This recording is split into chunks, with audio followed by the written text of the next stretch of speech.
In terms of this country and where we are today, in some ways, we're so much better than we have ever been as a nation. Let me give you one example.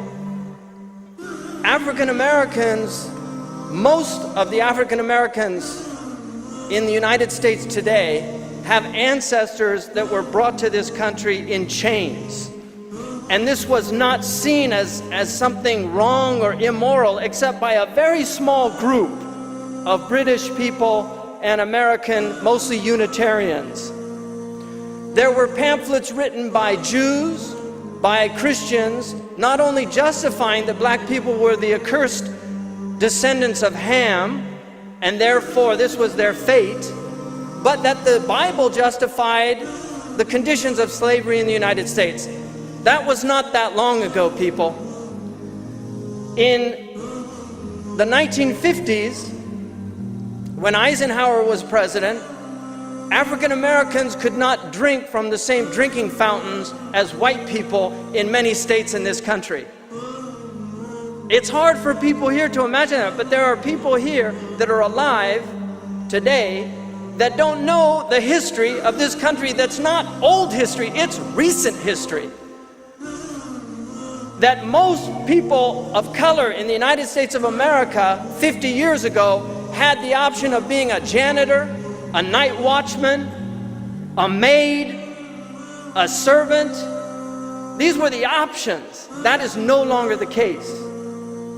There is a man of color in the White House that was white for over 200 years. That house was white for over 200 years.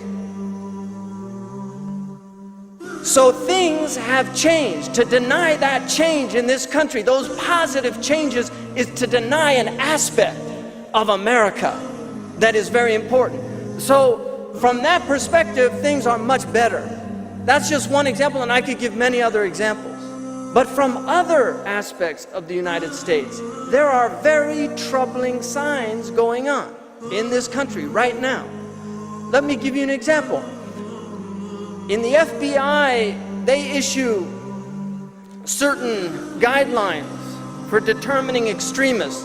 One of the recent guidelines was if they talk too much about restoring the US Constitution,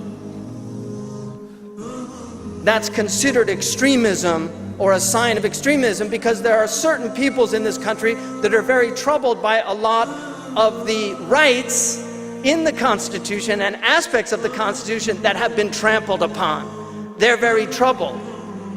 The right to be free of illegal search and seizure without probable cause. The fact that people can now be patted down. I was in an airport and my 6-year-old child, I almost went to blows because I've got a lot of Irish blood. And I was in an airport and this guy wanted to pat my 6-year-old child down. And I told him, you're not laying your hand on that boy. And if you do, you better get your taser out. I'm telling you the truth.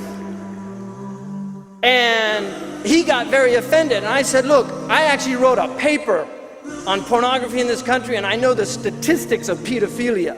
And I'm not accusing you, but I don't know you. You are a stranger. And when I was a kid, my mother told me, watch out for strangers.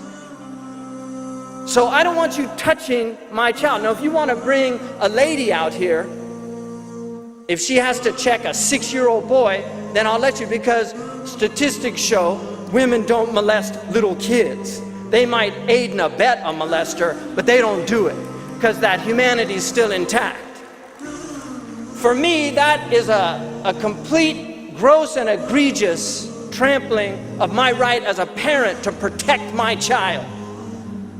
What kind of a world are we in when a 6-year-old has to be patted down?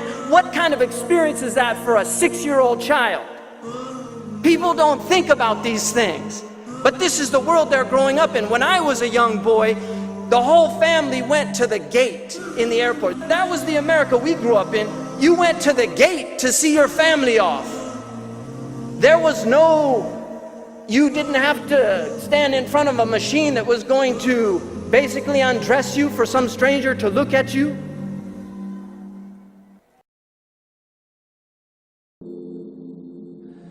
إلهي يا متعالي